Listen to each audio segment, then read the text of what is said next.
How did we actually resolve the crisis? How did we end the 16-hour power cuts? I mean, there is a lot of narratives around town of how we did it, but how did it actually happen? That's the million-dollar question. No, actually, the wasn't it Kulman Gising? I don't know. Was it Kulman Gising? Well, I think he does deserve a lot of credit for it, for sure, right? But there's enough credit to go around and be shared by a lot of people and a lot of institutions and events that happen. So let me begin. So we're having 12, 16-hour power shortages, right? And it's interesting because the narrative you talked about actually comes back over here.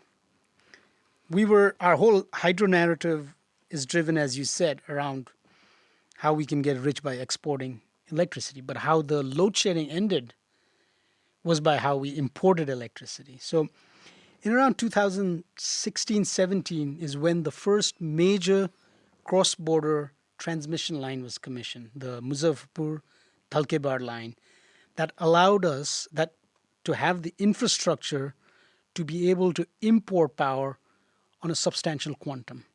So that was one, right? And I think as soon as the load shedding at that point was a result of a shortage of power, right? We have a different situation now today. But at that point in time, we just didn't have enough electricity. So once we had the infrastructure to bring in power from India, there was a lot of things that actually kicked in a virtuous cycle. So as soon as we were able to bring in power from India, the system planners, of which Kulman sir is a great student of, he studied the system, and what it allowed him to do is he first provided uninterrupted power to the households. Now that was deliberate, and maybe there was a political dimension to that, but I think even from a technical perspective, that was the right thing to do. Because as you recall, we all had these inverters that charged these, when we had lights for 3-4 hours, we charged it, right?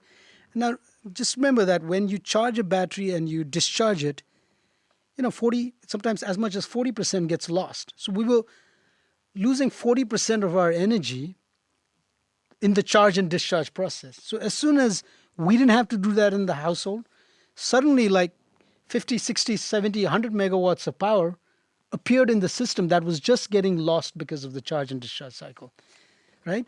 So as soon as that happened, he was then able to now provide power to other consumers, including the industries.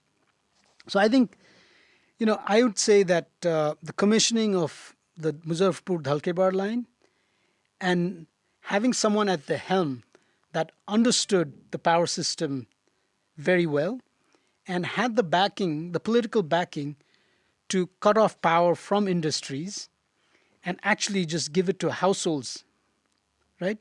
Because as I said, that kicked off this virtual cycle that about 60 megawatts that was being lost could now be available for industries. But if you had done it the other way around, we would still be, losing that 60 megawatts.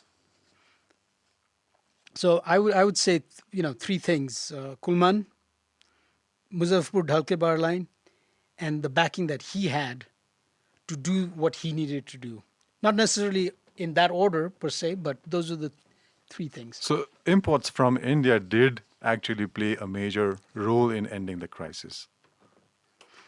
Absolutely, right? But I think the good thing we did is, I want to actually go back to 2008, right?